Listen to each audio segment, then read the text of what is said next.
ထွက်မလာခဲ့ဘူးလူငယ်ကလက်တစ်ချက်ဝေးလိုက်ရုံနဲ့မမြင်နိုင်တဲ့စီးမြင့်စွမ်းအားတစ်ခုကသူ့ကိုလုံးဝထိန်းချုပ်ထားလိုက်တာပါခဏအကြာမှစကားပြန်ပြောနိုင်လာတဲ့မြေခွေးနဲ့ဆူကဒေါသတကြီးမေးလိုက်တယ်မင်းငါ့ကိုဘာလုပ်လိုက်တာလဲဒါပေမဲ့လူငယ်ကအေးစစ်စစ်ပဲဒူးထောက်စကားတခွန်းလဲပြောလိုက်တာနဲ့မြေခွေးနဲ့ဆူရဲ့ခြေထောက်တွေကသူ့အလိုလိုကွေးညွတ်သွားပြီးမြေပြင်ပေါ်ဒူးထောက်ကျသွားခဲ့တယ်အဲ့ဒီအချိန်မှာလူငယ်ကပြုံးလိုက်ပြီးမင်းကငါ့ကံကြမ္မာကိုလူယူဖို့ကြိုးစားခဲ့ပေမဲ့အခုတော့မင်းကိုယ်တိုင်ငါရဲ့အစီခံဖြစ်သွားပြီဒီစကားကိုကြားလိုက်တာနဲ့မြေခွေးနတ်ဆိုးကဒေါသအပြည့်နဲ့အော်ဟစ်တော်တယ်ငါကနှစ်300တက်တန်းရှိတဲ့နတ်ဆိုးကွာနတ်ဆိုးလောကမှာတော့ငါနာမည်ကြားရင်ကြောက်ကြတယ်ငါကမင်းလိုလူသားတစ်ယောက်ရဲ့အစီခံဖြစ်မယ်လို့ထင်နေတာလားဒါပေမဲ့သူ့ရဲ့အော်ဟစ်တန်တွေကအချီးနှီးပဲဖြစ်ခဲ့တယ်လူငယ်ကဥယျာဉ်ဘက်ကိုလက်ညှိုးထိုးပြီးညက်တွေရှင်းလိုက်တန်းပင်တွေညှက်လိုက်အဲ့ဒီညဘက်ကအပင်ကိုလည်းတက်တက်ရဲရဲဖြစ်အောင်ပြန်ပြင်လိုက်မလုတ်ချင်ပေမဲ့မြေခွေးနတ်ဆိုးရဲ့ခန္ဓာကိုယ်ကသူ့အမိတ်တိုင်းအလိုလိုလှုပ်ရှားနေခဲ့တယ်သူကိုယ်တိုင်တောင်ကိုယ်ခန္ဓာကိုယ်ကိုမထိန်ချုပ်နိုင်တော့တာကိုသဘောပေါက်သွားခဲ့တယ်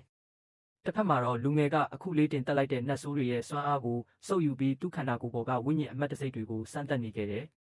အနက်ရောင်နဲ့အဖြူရောင်ဝိညာဉ်အမတ်တစိတ်ကတုံ့ပြန်မှုမရှိသေးပေမဲ့တစီတကားအမတ်တစိတ်ကတော့တဖြည်းဖြည်းအသက်ဝင်လာခဲ့တယ်ဒါပေမဲ့နတ်ဆိုးစွမ်းအားကမလုံလောက်သေးဘူးဆိုတာကိုသူချက်ချင်းနားလည်သွားခဲ့တယ်အချိန်အတော်ကြာပြီးနောက်မြေခွေးနတ်ဆိုးကအရှုံးပေးလိုက်ရတယ်ဟုတ်ကဲ့ကျမလက်ခံပါတယ်ပါဇက်ကသာလက်ခံလိုက်ပေမဲ့စိတ်ထဲမှာတော့ဒီနေ့ငါရှုံးသွားပေမဲ့တနေ့ကျရင်ဒီအချက်ကိုတေချာပြန်ဆက်မယ်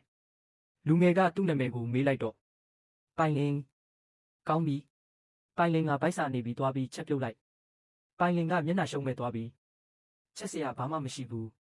အဲ့ဒီအချိန်ကျမှလူငယ်လည်းမြို့တစ်မြို့လုံးပျက်စီးနေပြီဆိုတာသတိရသွားတယ်ဒါဆိုစားစရာသွားရှာကြတာပေါ့အဲ့ဒီစကားကိုကြားလိုက်တာနဲ့ပိုင်လင်းရဲ့စိတ်ထဲမှာအကြံတစ်ခုပေါ်လာခဲ့တယ်သူထွက်သွားတာနဲ့ငါအမြန်ဆုံးထွက်ပြေးလိုက်မယ်ဒါပေမဲ့အဲ့ဒီအတွေးပေါ်လာရုံရှိသေး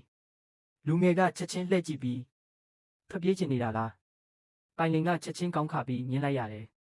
နောက်ဆုံးတော့လူငယ်ကသူ့ကိုအတူခေါ်သွားပြီးငါနဲ့10 မီတာထက်ပိုမဝေးနဲ့လို့တတိပေးလိုက်တယ်လမ်းတစ်လျှောက်သွားရင်ပိုင်လင်ကလမ်းဘေးကပါအိုစီတစ်လုံးကိုကောက်ယူဖို့လှုပ်လိုက်တော့လူငယ်ကချက်ချင်းတားလိုက်တယ်မထိနဲ့အဲ့ဒီအထဲမှာလူသားသားပါနေနိုင်တယ်ဒီစကားကိုကြားလိုက်တဲ့ပိုင်လင်ကမျက်လုံးပြူးသွားပြီးငါတို့မြေခွေးမျိုးနွယ်ကလူမစားဘူးလူစားတာကတခြားနတ်ဆိုးတွေပဲလူဒေါသတကြီးပြန်ဖြေခဲ့တယ်အဲ့ဒီအချိန်မှာပဲလမ်းထောင်းကပါအိုစီဆိုင်တစ်ဆိုင်စီကအတန်တက်တန်ထွက်လာခဲ့တယ်ညီလေးပါအိုစီပူပူလေးလာဝယ်မလားတိတ်ဆိတ်နေတဲ့မြို့ပြက်ကြီးထဲမှာထွက်ပေါ်လာတဲ့အဲ့ဒီအတန်ဟာတာမန်ဈေးတဲ့တယောက်ရဲ့အတန်လားဒါမှမဟုတ်ပိုကြောက်စရာကောင်းတဲ့အန္တရာယ်တစ်ခုရဲ့အစပြိုးတန်လားဆိုတာကိုတော့ဘယ်သူမှမသိခဲ့ကြပါဘူးအပိုင်းဆက်များကြည့်ဖို့ဖော်လို့လုပ်ပေးခဲ့ပါ